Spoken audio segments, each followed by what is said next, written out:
আজকে আমরা চলে গিয়েছিলাম আমার খালামণির বাড়িতে, আর সেইখানে গিয়ে নদীর পানি দিয়ে আমরা সকলে গোসল করেছিলাম। আসসালামাইকুম। আমরা সবাই ফকিনি ফকিনি ড্রেস পরে এখন চলে যাচ্ছি নদীর পাড়ে। যাও আডো। নদীর পাড়ে যাওয়ার পথে আপনাদের সাথে কিছু ভিডিও শেয়ার। সকলে কেমন আছেন? এই দেখেন, এখানে আমরা চলে এসেছিলাম আমার খালামণির বাসায়, কিন্তু ওই ভিডিওর ফুটেজগুলো আমার নেওয়া হয়নি।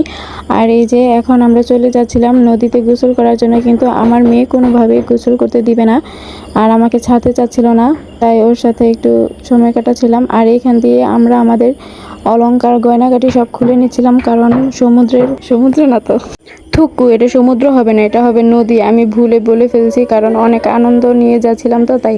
আর আজকে সত্যি অনেক মজা হয়েছে, অনেক আনন্দ ফুর্তি হয়েছে। এই যে এখান দিয়ে আমরা সবাই লাইন ধরে যাচ্ছিলাম ক্ষেতের মাঝ দিয়ে, আর ক্ষেতের মাঝখানে দিয়ে দেখেন একটা গরু লাড়া আছে। এই গরুর সাথে বলছিলাম সবাইকে ছবি তুলে নিতে, আর ওই দেখেন আমার ভাই কত দূরে চলে গেছে। আর এদিক দিয়ে আমরা সবাই বলছিলাম একটা ছবি তোলা শেষ দিয়ে যে জঙ্গলের মাঝখান দিয়ে চলে যাচ্ছিলাম হেলতে হেলতে দুলতে দুলতে। আর ওই দেখেন ওই যে আইসা পড়ছি সমুদ্রের পাড়ে। দেখেন আনন্দে আবার সমুদ্র বলে ফেলছে, আসলে এটা সমুদ্র হবে না, এটা হবে নদী। আর এই নদীটার নাম হচ্ছে শীতলক্ষা নদী। আর দেখেন নদীর পাড় দিয়েও কত সুন্দর পরিবেশ, সবুজ সবুজ সব কিছু সবুজ।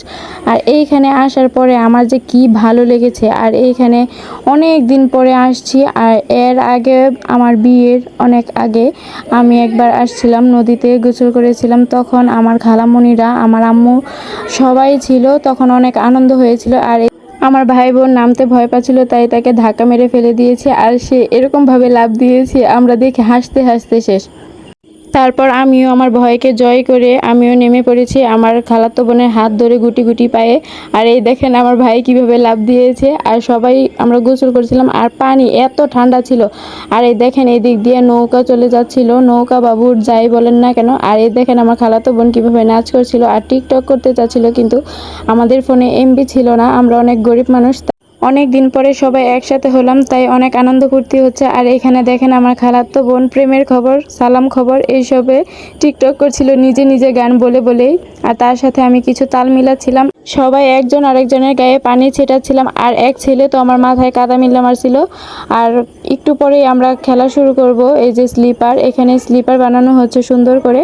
আর দেখেন এই যে আমরা চলে যাচ্ছিলাম ওই স্লিপারের পাশে, আর এইখান দিয়ে আমি ভিজা গায়েই সবার ভিডিও করছিলাম। আর দেখেন প্রথমেই আমার খালাতো বোন দিয়েই শুরু করলাম। আমি তো অনেক ভয় পাচ্ছিলাম নামার জন্য, কারণ অনেক দিন পরে এরকম হচ্ছে। আর দেখেন হাত দিয়ে কিভাবে আটকিয়ে রাখছিলাম, অনেক ভয় কাজ। আগের বার যখন এসেছিলাম তখনও আমরা সকলে মিলে এইভাবে স্লিপার খেলেছিলাম। আর স্লিপার খেলতে খেলতে তো আমাদের জামা কাপড় ছিঁড়ে গিয়েছিল, কারণ আমরা এখানে স্লিপার খেলতে আসার আগেই যত পুরান কাপড় চোপড় আছে ওইগুলো পরে এসেছিলাম। এইসব কথা বলতে গিয়েও আমার প্রচুর হাসি পাচ্ছিল, আর আজকের দিনের ঘটনা সব মনে পড়ছিল। আর কতবার যে পানি খেয়েছি তার কোনো হিসাবই নাই। আর এই দেখেন এখানে আমি তো পড়েই যাচ্ছিলাম, ওই ছেলেটা আমাকে ধরিয়ে রেখেছিল।